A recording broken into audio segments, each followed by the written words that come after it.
pemirsa, ketemu lagi di Hot Room dengan Gus Hotman dan Ajeng Only at Metro TV. Dengan topik malam ini adalah derita sebahagian pasien BPJS. Kadang-kadang saya mikir loh Bang, kok kayaknya jadi orang Indonesia nggak boleh sakit. Kalau miskin sedikit nggak bisa bayar ya udah gitu kan. Ini dia yang akan kita omongin, akan kita bicarakan pada malam hari ini. Kita punya 4 orang korban BPJS dengan berbagai macam permasalahannya karena banyak. Tapi sebelumnya kita akan ngopi dulu gimana Bang, biar cair suasana. Benar nih ya. Panggil Bang. Halo. Dari tadi saya perhatikan ke belakang, bukan ke kamu. Ada cewek cantik. Gitu. Pasti kopinya juga pasti asik nih. Gimana kopinya kopi nih? Dong, silakan Ya? sini kopi. Boleh. Sebentar ya Mbak Ajeng. Siapin dulu Bang kopinya. Abang sehari ngopi berapa kali sih Bang? Saya hampir tiap pagi ngopi. Besok di warung kopi pasti ratusan warga sudah menunggu. Saya ngopi lagi? Ngopi lagi, minggu, begitulah hidupnya tiap hari. Oke, kita sambil nunggu kopi. Nah, kita akan ngomongin tentang BPJS pada malam hari ini. Kita sudah punya 4 orang pelapor. Tapi mana nih kopinya? Lagi disiapin Bang. Ini kopinya kayak enak banget nih. Baunya udah sampai ke sini loh pemirsa. Ini khusus untuk Bang Hotman, yang lain nggak dikasih. Dia dulu. Hot Room dengan warung kopi. Silahkan. Terima kasih. Kopi Toraja. Kopi apa ini? Ini Kopi Toraja Bang. Kopi Toraja? Iya. Jadi kalau Kopi Torajanya Top Coffee ini wanginya tuh khas banget. Dari Mewah belakang banget tadi pokoknya deh Bang. udah kecium memang. Coba dicoba gimana Mbak? Mantap. Warung Wangi enak Kopi kan? Toraja. Beda ya? Ya, beda ya. Nah, ini baru kopi. Gitu dong. Oh, Ya, Bang. oke. Terima kasih Tere. Sip, selamat menikmati. Aku Dipanggil ada atau pesanan dipanggil? dulu. Ya, Nah, Mbak, ya. sembari kamu ke sana, kita juga punya suatu tayangan mengenai derita sebagian pasien BPJS. Ini dia gambaran untuk Anda.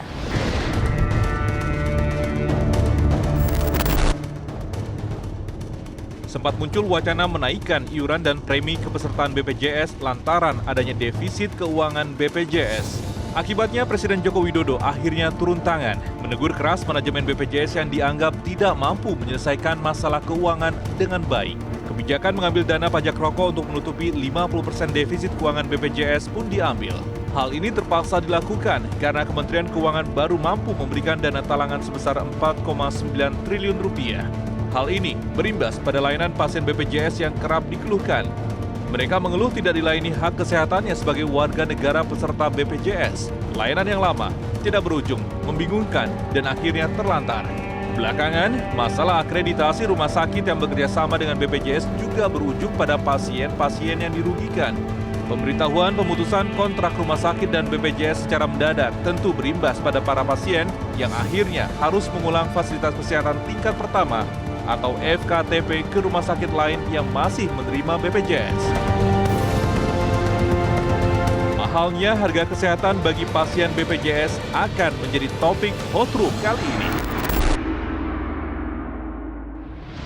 Oke, sudah hadir di hadapan kita yang mengaku mengalami penderitaan Punya problem ya dengan dari BPJS-nya. pelayanan BPJS. Yang pertama adalah Bapak Cecep selaku pelapor pertama. Pasien dari seorang pasien bernama Dinar ya. Jadi pamannya Dinar yang pernah Dinar. Nanti akan diviralkan saya Bang cerita Hotman. detail lagi. Oke. Yang kedua adalah Saudara Tony Samosir, kepala kita. Ya. Selamat malam Bang. Yang ketiga adalah Amron. Ya. Malam. Yang keempat pada Pak Edi Mariadi. Ya, pelapor keempat. Dan yang ke tamu kita terhormat berikutnya adalah yang bukan pelapor, yaitu adalah sebenarnya tuan rumah di sini Bapak Iqbal Anas Ma'ruf, Ketua Humas BPJS. Dan di samping beliau Bapak Sundoyo, Kepala Biro Hukum dan Organisasi Kemenkes. Yang terakhir adalah, coba berdiri dulu, adik saya, coba lihat ini. Udah kayak ini Paling lama ganti bajunya tuh Asep. Dr. Asep yang adalah adik kelas saya, mantan hakim senior. Oke.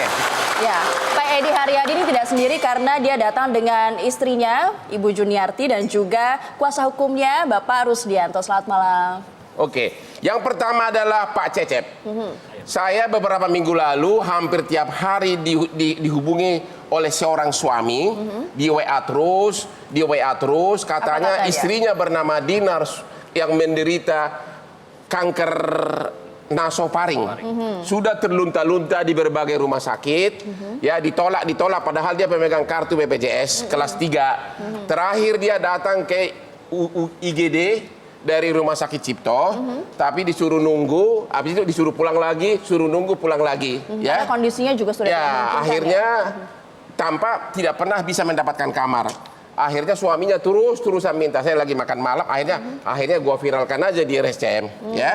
Sesudah saya viralkan di Instagram saya, dia kan lagi nunggu di IGD. Ternyata dalam waktu 1 jam langsung dokter RSCM jemput dia dikasih kamar. Langsung, Bang. Langsung. Abis viralin abang ngepost. Benar kan, langsung. Pak? Ya. Ini dari berbagai rumah sakit Siloam, udah berbagai rumah sakit Udah ditolak. kemana-mana tapi ditolak. Kemana-mana gitu ditolak. Pertama rumah sakit Siloam, rumah sakit Kristen Waluyo yang di Jawa. di Jawa, rumah sakit Pelni. Jadi nggak cuma di Jakarta. Ya pokoknya udah berbagai tempat. Ah. Ya gimana? Ya yang saya ikutin, yang saya dari sumber waras, saya diberikan rujukan sama dokternya ke rumah sakit Darmais. Saat itu rujukan ke Darmais, saya ke kantor BPJS-nya dulu meminta ACC, tapi di BPJS ditolak, Bang. Alasannya? Alasannya waktu itu BPJS meminta PA katanya. Meminta PA. PA, Ya. iya. Apa itu PA? Kalau nggak salah anatomi analogi ya, Pak? Patologi anatomi. Oke. Nah, pas ke dokternya, saya ke dokternya kebetulan lagi keluar, jam istirahat. Nah, asistennya mungkin suster atau asisten yang ada di ruangan itu ngebel ke kantor BPJS itu yang di bawah. Nah, pas di bel dalam pembicaraan saya juga nggak apa yang dibicarakan lah. Waktu itu dirubah, bukan ke Darmais, tapi ke Tarakan. Karena di Darmais nggak bisa, akhirnya diberikan dari Tarakan itu ke RSCM. Di RSCM baru di ACC sama BPJS. Kalau ke RSCM. Sudah bawa PA? RSCM belum? Enggak. Jadi ke rumah sakit lain karena tidak bawa PA ditolak. Tapi ke RSCM Di ACC. di ACC oleh BPJS. Nah, ketika di Cipto, kan udah masuk ke Cipto proses, nah itu Bang, yang kita bolak-balik periksa, ya sampai ke IGD. Akhirnya nggak lama tuh, ya dapat kamar. Gitu. Itulah kira-kira yang pertama. Jadi problemnya waktu itu adalah gara-gara berbagai rumah sakit nolak karena tidak ada PA. Nah itu nanti untuk BPJS untuk jawab ya. Dan kenapa saya sudah ke RSCM tiba-tiba di ACC. Di ACC. Tapi sekarang dirawat jalan kan terus? Rawat jalan. Oh, udah nggak ada masalah? Atau rawat jalan sekarang? Rawat jalan. Kemarin Itu udah pun dirawat, tapi sekarang udah rawat. Kemarin suaminya sudah gelombang kedua minta saya lagi bantu. Apalagi? Rupanya sudah disuruh pulang, tapi masih keadaan masih sangat gawat gitu loh. Jadi saya sampai gimana saya posting lagi. Iya. Ya Padahal kan masih banyak sekali sudah ya. dua gelombang kedua udah suaminya minta tolong saya lagi karena katanya RSCM udah suruh pulang padahal belum ada perubahan sama sekali. Jadi Itu hanya satu permasalahan dari derita sebagian masyarakat yang punya BPJS. Kita break sebentar, kita akan dengarkan cerita-cerita lainnya usai jeda pariwara berikut ini. Tetaplah bersama kami di Hot Room.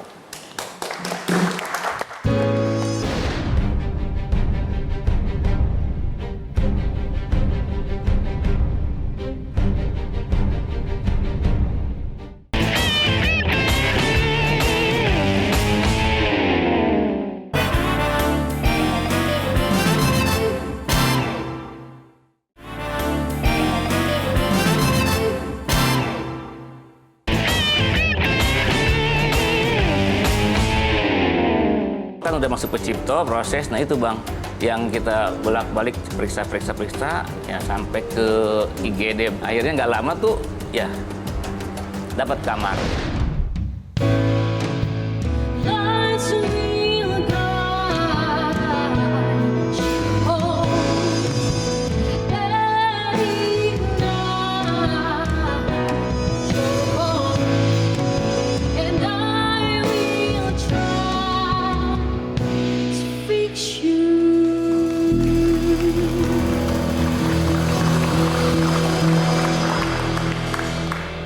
Halo Dinar.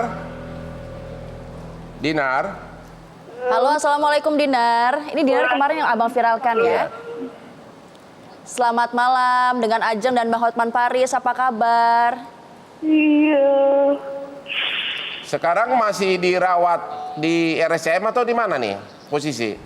lagi periksa belum diapa-apain. Dari pagi, aduh. Dari pagi. Dari pagi sampai malam. Waktu saya post viralkan di Instagram saya kan sudah masuk kamar. Kenapa kemudian keluar dari kamar RSCM? Disuruh pulang atau apa? Iya, disuruh pulang sama dokternya. Disuruh pulang walaupun belum sembuh. Iya. Ya udah Bu Dinar, terima kasih. Istirahat sambil nunggu, semoga cepat ditangani ya Bang ya. Ya, saya Oke. Hotman sudah berusaha bantu Ibu Dinar. Selalu komunikasi saya dengan suami Ibu Dinar ya. Iya, selamat Ya malam, semoga Bu sembuh Dinar. ya. Nanti kita Semoga akan cepat berjuang ditangani. lagi. Oke, pelapor berikutnya adalah Pak Amron ya, yang ngalami langsung. Kalau tadi kan ditolak, sekarang katanya ini gara-gara ini Kontrak Bapak ya? gagal ginjal, bukan salah Bapak, gara-gara BPJS memutus hubungan dengan rumah sakit, maka Anda jadi terlantar. Gimana? Itu intinya? Ya, pemutusannya mendadak, Bang.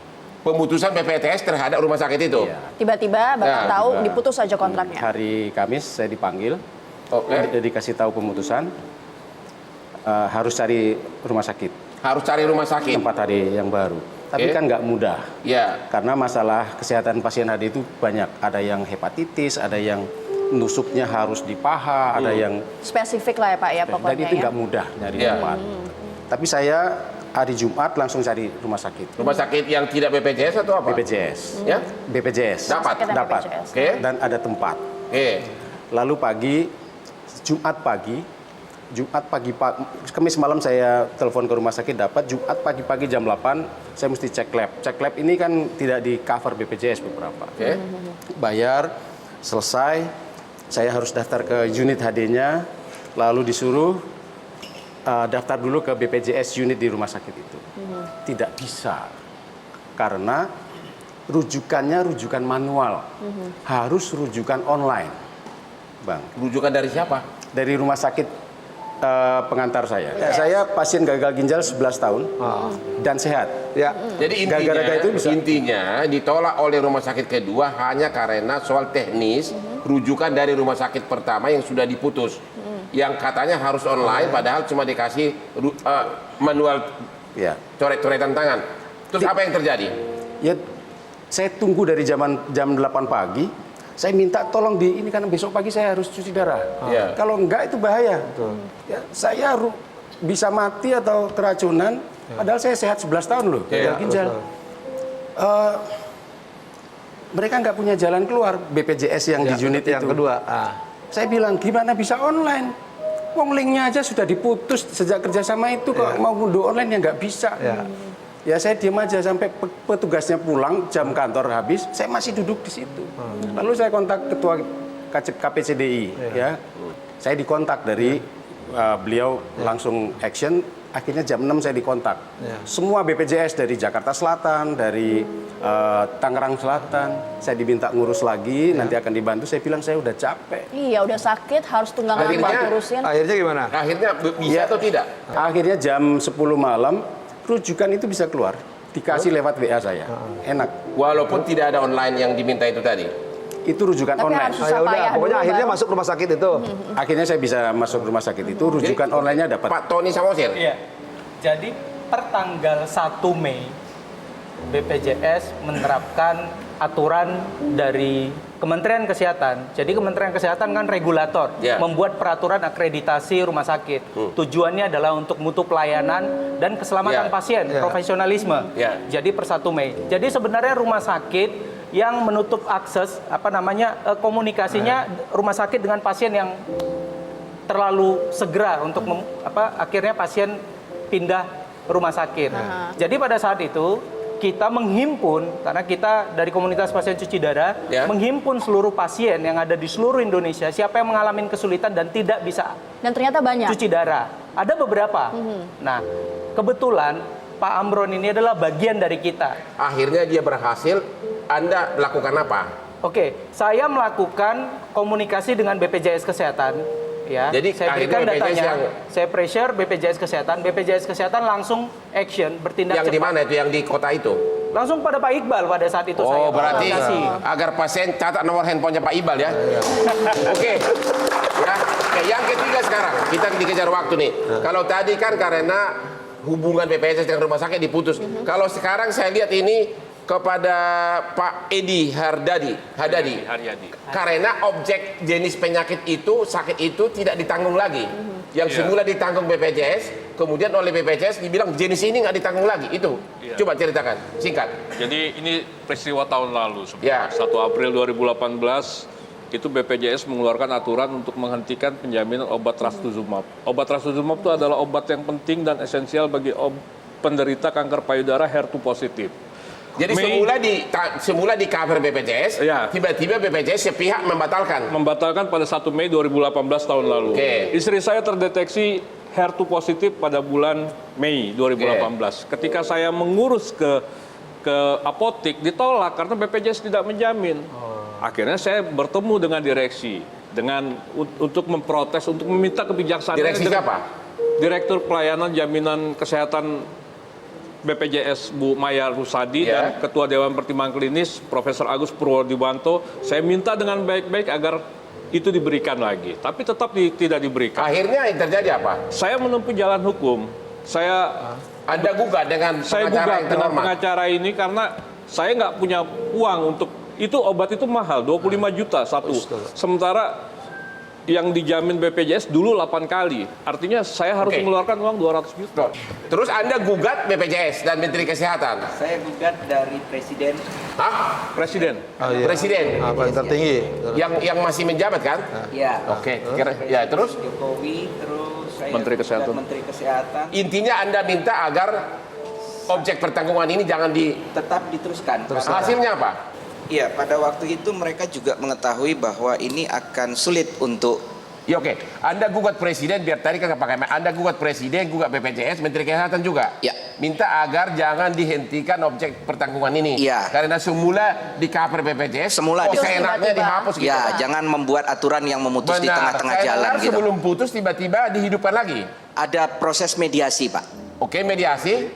Jadi BPJS akhirnya apa? Akhirnya di dalam mediasi itu tercapai suatu kesepakatan bahwa obat itu tetap diteruskan. Berarti yang sebelumnya dihentikan tiba-tiba ada mediasi. Wah, di dalam mediasi. Dari peraturan bersifat publik berubah menjadi private mediasi ke mediasi. Ini nanti dijawab oleh BPJS. Bagaimana bisa terjadi? Jadi sekarang seperti itu akhirnya ya? di cover ya? Di cover, Pak. Oke. Oke, nanti kita akan bahas lagi. Kita akan bahas lagi. Ya, ini usai jeda bagian dulu. dari problemnya. Kita jeda dulu, pemirsa jangan kemana-mana, tetap bersama kami di Hot Room Metro TV.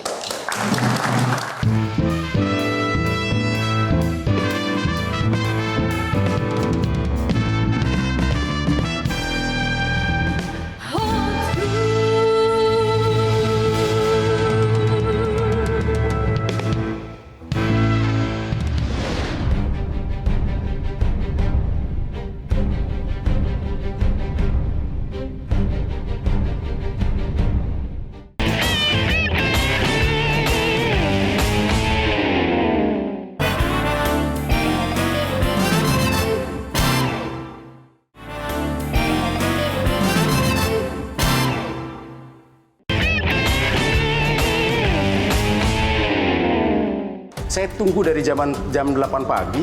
Saya minta tolong ini karena besok pagi saya harus cuci darah. Kalau enggak itu bahaya. Ya, saya bisa mati atau keracunan. Padahal saya sehat 11 tahun loh. Ginjal.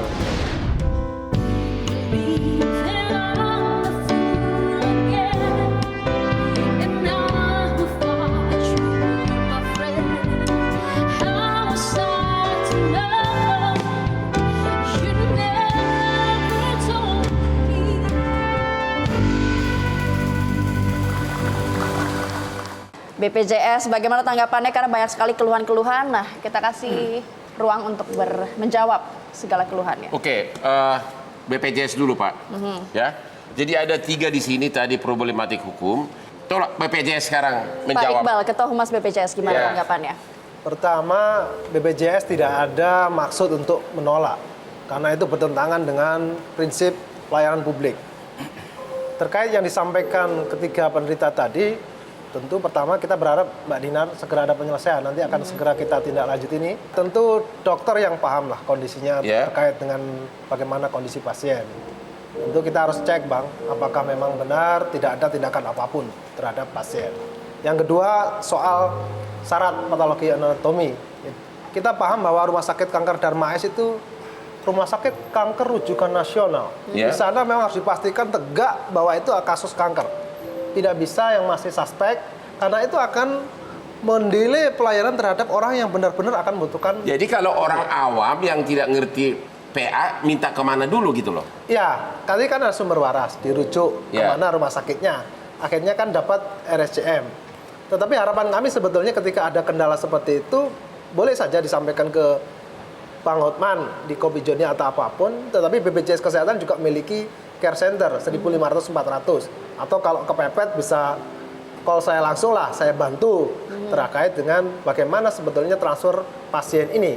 Termasuk kondisi misalkan di Pak Amrun, kondisi transisi itu memang ketika rumah sakit ini harus diputuskan sebagai konsekuensi aturan yang ditegakkan. Memang betul pasien membayar rutin dan yang lain. Tetapi kita sudah ada surat dari Kementerian Kesehatan yang memperjelas bahwa untuk kondisi IGD tertentu seperti yang rutin juga seperti HD tidak boleh tidak dilayani di rumah sakit yang sebelumnya bekerja sama.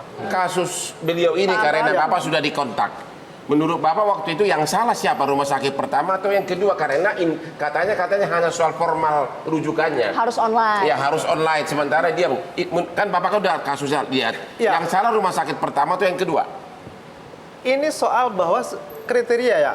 Ya. IGD misalkan, IGD itu mau vaskes kerja sama BPJS atau tidak, dia harus melayani, termasuk HD seperti ini. Jadi mau manual mau online harusnya bisa. Jadi yang salah siapa Pak? Jadi yang pertama salah siapa? Apa yang kedua? Rumah sakit Kalau yang kedua. saya tidak ingin mengatakan salah ya, karena masa transisi itu ada perubahan yang memang semua pihak akan mencoba untuk suasana ini diperbaiki seperti Tapi itu. kan tidak menjadikan Tapi ada Bapak yang standar harus hadir. pelayanan kan? Standar Ada pelayanan standar ketika pelayanan. Gini Pak, Oh. kalau di suatu kota ada 2 rumah sakit yang diakui BPJS-nya, Ya. apakah seorang pemegang kartu BPJS ditolak dari sana tinggal pindah? Kan tinggal nunjukin kartu, begitu nggak prosedurnya? Kan sama-sama BPJS. Iya betul. Tetapi kan ada di situ kan proses ya. Bagaimana sebetulnya ada kayak resume medis, rekam medik pasien kan harus dibaca dulu oleh rumah sakit yang mau dituju. Ada pasti administrasi ada Bang. Nggak ada yang Iya, kalau soal rekam medis kan 2 hal berbeda. Ya. Itu kan bisa diminta belakangan. Yang ini kan langsung ditolak kan? Hanya gara-gara tidak ada rujukan online, begitu? Kalau itu kan bisa menyusul.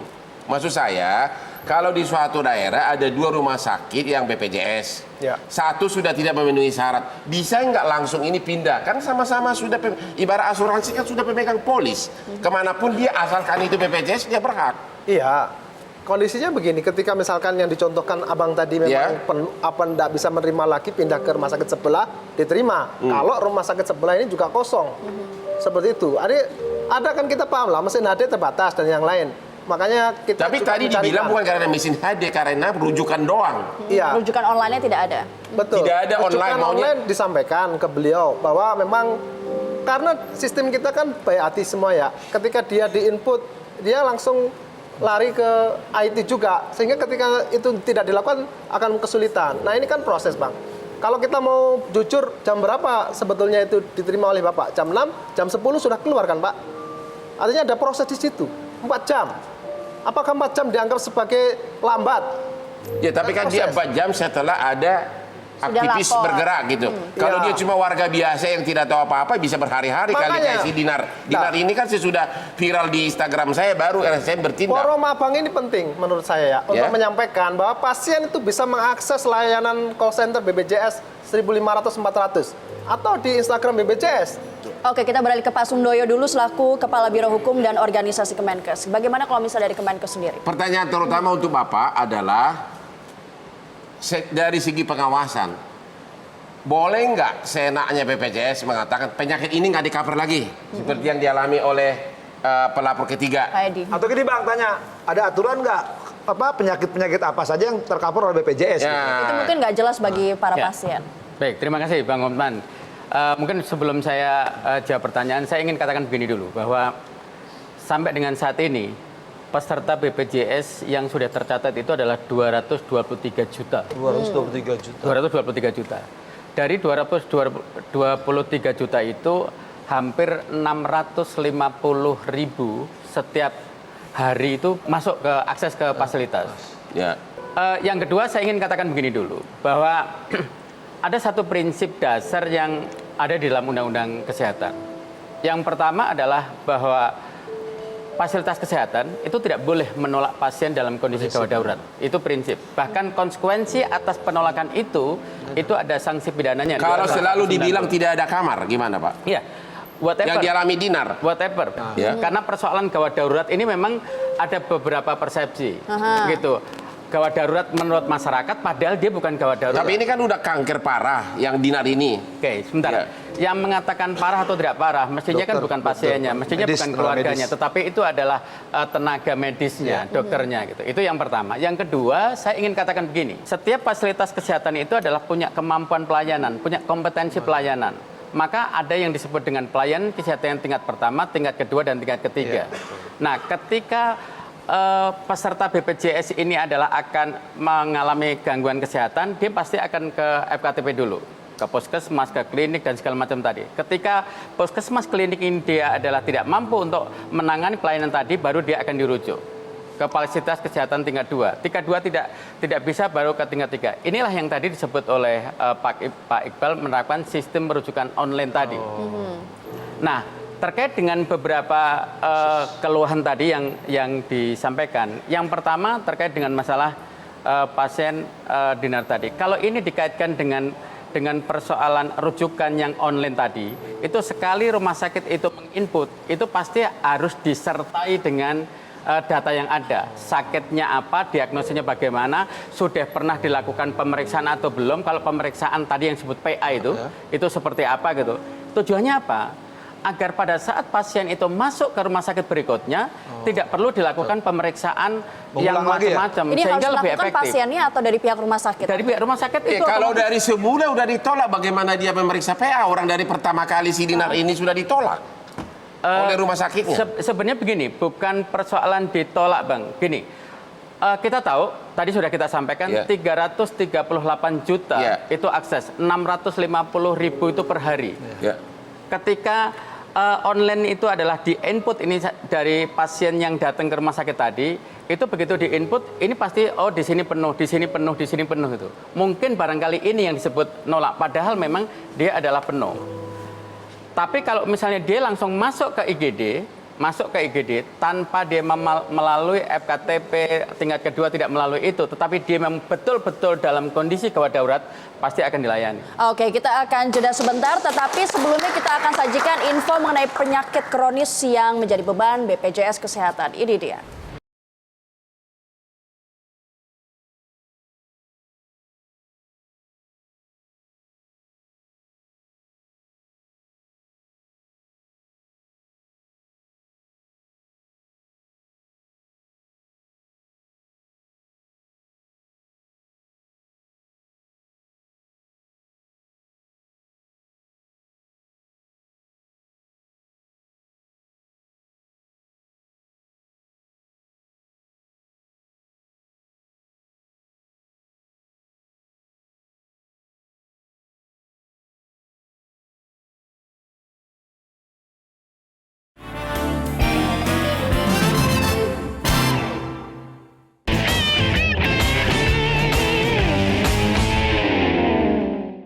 Fasilitas kesehatan itu tidak boleh menolak pasien dalam kondisi gawat darurat. Itu prinsip. Bahkan konsekuensi atas penolakan itu ada sanksi pidananya.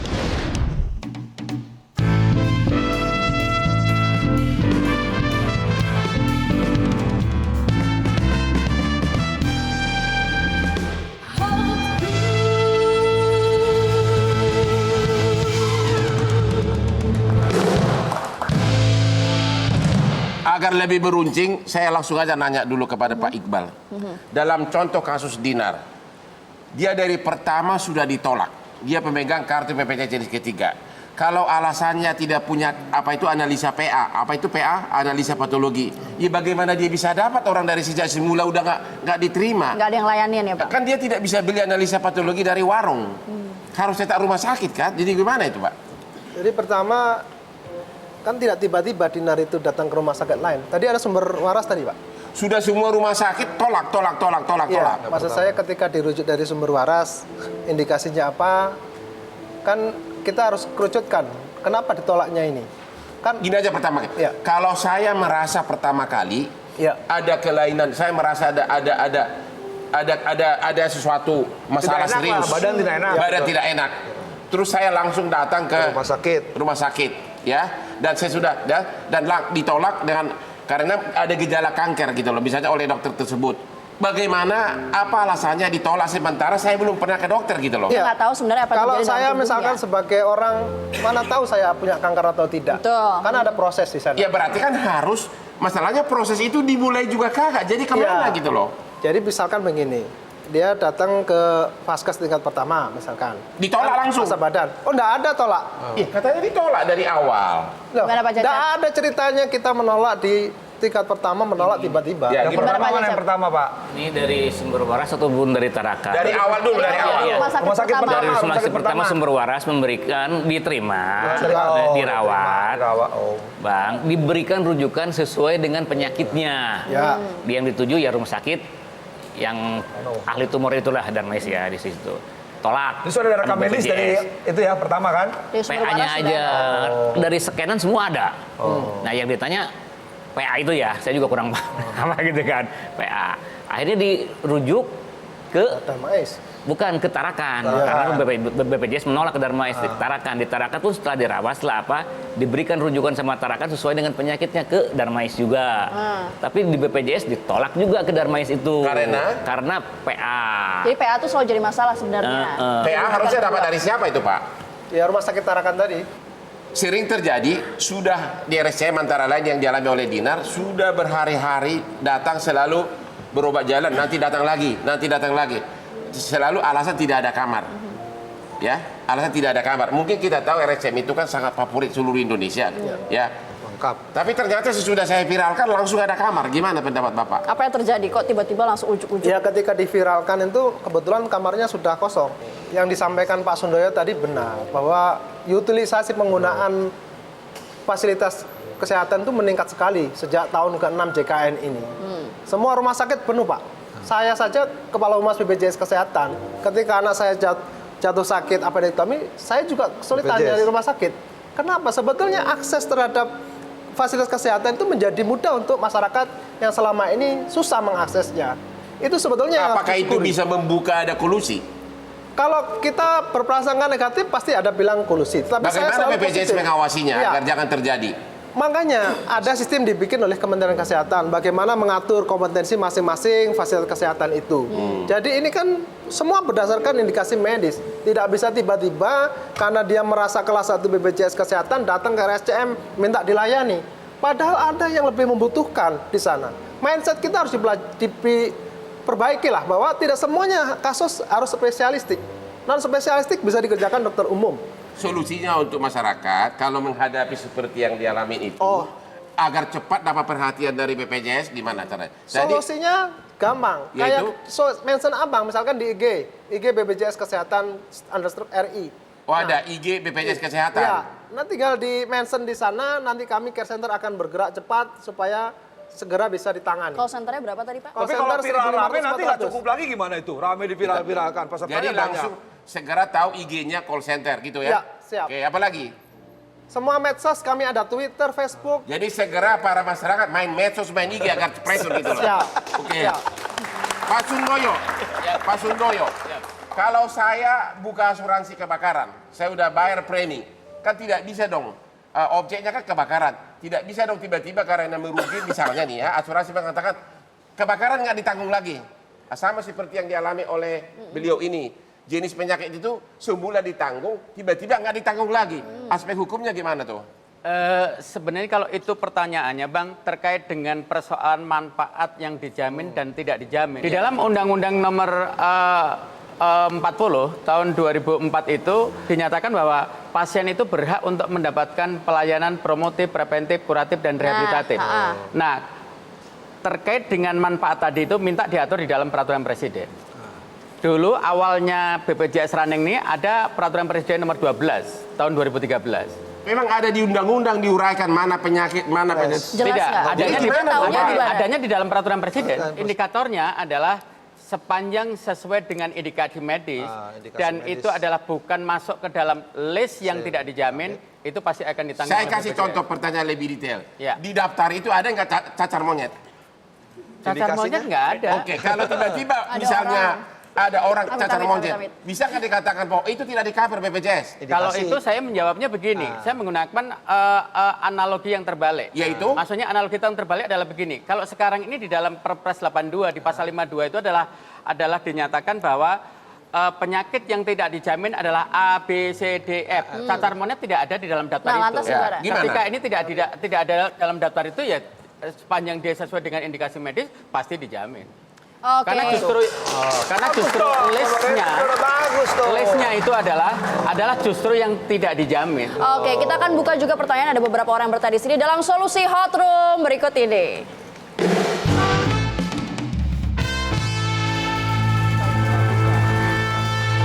Oke, ada yang mau tanya? Kita punya waktu hanya sedikit. Siapa yang mau tanya? Oke.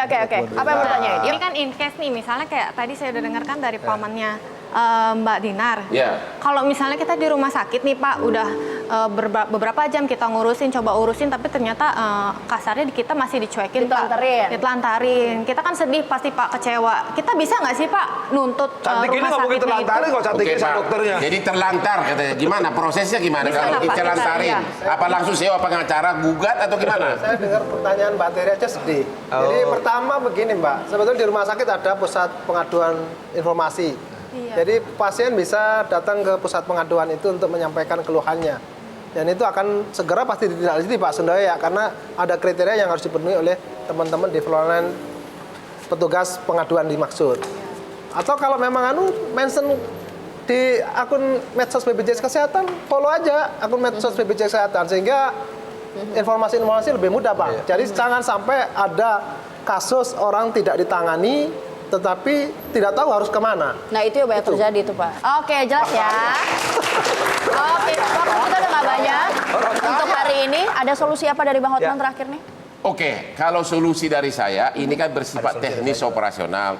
Jadi ini kan seperti yang tadi setelah aktif akhirnya diladeni. Jadi mungkin kita sarankan kepada BPJS agar benar-benar mempublikasikan kalau ditolak oleh rumah sakit kemana ngadu, biar jelas gitu. Itu solusi kepada masyarakat. Yang kedua, kalau terpaksa hubungi pengacara, ternyata sesudah disomasi bahkan digugat, akhirnya Kemenkes turut dan berhasil. Ada jalan terang. Oke, itu Kang Asep jalan terakhir. keluar. Gimana Pak Asep? Kalau lihat tadi Pak Sunjoyo tadi kan, konstitusi kita mengatakan mencerdaskan kedua bangsa, memajukan kesejahteraan umum. Untuk cerdas, untuk sejahtera harus sehat. Nah, ketika kalau sakit kan harus berhubungan dengan rumah sakit.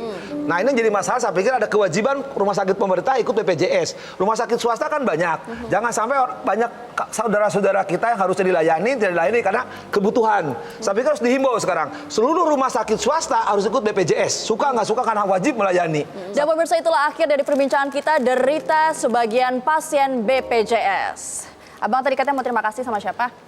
Terima kasih kepada Top Kopi Toraja yang ikut mensponsori acara ini untuk membantu penderitaan rakyat. Oke, tepuk tangan juga. Terima kasih para hadirin sekalian, para korban juga, para narasumber. Dan Anda pemirsa jangan lupa saksikan terus Hot Room bersama saya Ajeng Kamarati dan Gus Hotman Paris. Sampai jumpa minggu depan di waktu yang sama. Sampai jumpa.